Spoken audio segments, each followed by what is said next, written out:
আজকে আমরা ভূতনি গিয়েছিলাম। সেখানে গিয়ে দেখলাম খুব ভয়াবহ পরিস্থিতি। মানুষ খুব কষ্টের মধ্যে আছে, দুঃখের মধ্যে আছে। ব্রিজের এক প্রান্ত থেকে ওই প্রান্ত পর্যন্ত আমরা বাইক নিয়ে একবার ঘোরাঘুরি করলাম এবং ওই প্রান্তে গিয়ে দেখলাম যে ওই পারে যে রাস্তাটা ছিল, যেটা জুড়ে প্রায় 7-8টি গ্রাম তারা জীবিকা নির্বাহ করে, সেই রাস্তাটা কিন্তু পুরোপুরিভাবে জলের নিচে তলিয়ে গেছে। এটা দেখছেন ফুলহার নদী। এখানকার জলের গভীরতা, জলের স্রোত দেখে বুঝতেই পারছেন যে জল কতটা বেড়েছে বৃষ্টির প্রভাবে। যাই হোক, এই নদীকে আটকানোর জন্য যে বাঁধ দেওয়া ছিল, সেই বাঁধটাই কিন্তু কেটেছে এবং ভূতনি এলাকায় জল ঢুকে যায় এবং সেখানে হাজার হাজার বাড়ি একেবারে জলের নিচে চলে গিয়েছে। কেউ হয়তো ছাদে বসবাস করছে, কেউ হয়তো বাঁধের উপরে, কেউ বা হয়তো অন্য জায়গায় আশ্রয়স্থল খুঁজে নিয়েছে। যাই হোক, তারা অত্যন্ত কষ্টের মধ্যে আছে, দুঃখের মধ্যে আছে, আপনারা বুঝতেই পারছেন। ভূতনির স্থানীয় বাসিন্দা যারা, তাদের অনেকের সঙ্গে আজ মন খুলে গল্প করলাম। তাদের দুঃখ কষ্টগুলো নিজের সঙ্গে একটু ভাগ করার চেষ্টা করলাম। তারা কিন্তু নিজের মনের ফিলিংসটা আমাদের সঙ্গে শেয়ার করলো। আসলে ব্যাপারটা হলো যে তারা সত্যিকারের খুব অসুবিধার মধ্যেই আছে।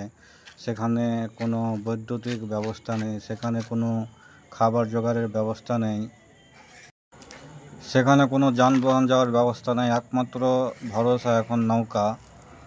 নৌকা করে মানুষ প্রত্যেকটা গ্রামে যায় নিজের জীবিকা নির্বাহ করার পর বা নিজের কাজ শেষ করার পর। যাই হোক, মানবিকতার খাতিরে তাদের জন্য আমাদের হাত বাড়িয়ে দেওয়া উচিত।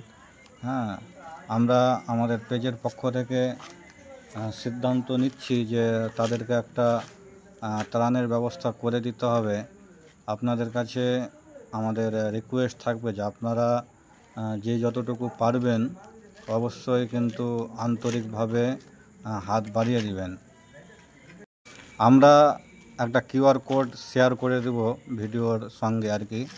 সেই কিউআর কোড ফোনপে থেকে, গুগল পে থেকে, পেটিএম থেকে স্ক্যান করে যতটুকু পারবেন সাহায্য পাঠিয়ে দিবেন।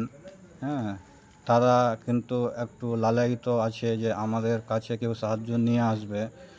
তারা সত্যি খুব কষ্টের মধ্যে আছে। আমরা ত্রাণ নিয়ে কিন্তু নৌকা করে সেই গ্রামগুলিতে যাব, যেগুলো হয়তো খুব অসুবিধার মধ্যে আছে। আমরা আজকে যেটা একটু লেট করে দিয়েছিলাম। ওটি জমি আছে, লোকের জমি। আপনি স্থানীয় তো? আচ্ছা, যাই হোক, কাকার মুখে শুনে আমরা কিন্তু কনফার্ম হলাম যে এখানে যেটি গাছপালা বা জঙ্গলগুলো রয়েছে ওইগুলো হচ্ছে স্থানীয় জায়গা এবং এগুলো হচ্ছে, এটা হচ্ছে নদী।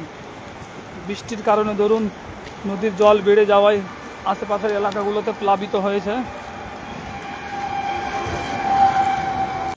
কিউআর কোডে সাহায্য পাঠান।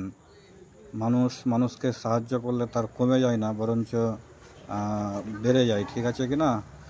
এটা আমাদের একটা গুরুতর দায়িত্ব যে তারা অসুবিধার মধ্যে আছে, তাদের প্রতি হাত বাড়িয়ে দেওয়াটা। এই যে দেখেন, জল কিন্তু এখান থেকে শুরু এবং অনেক দূর পর্যন্ত কিন্তু জল বিস্তৃত হয়ে আছে।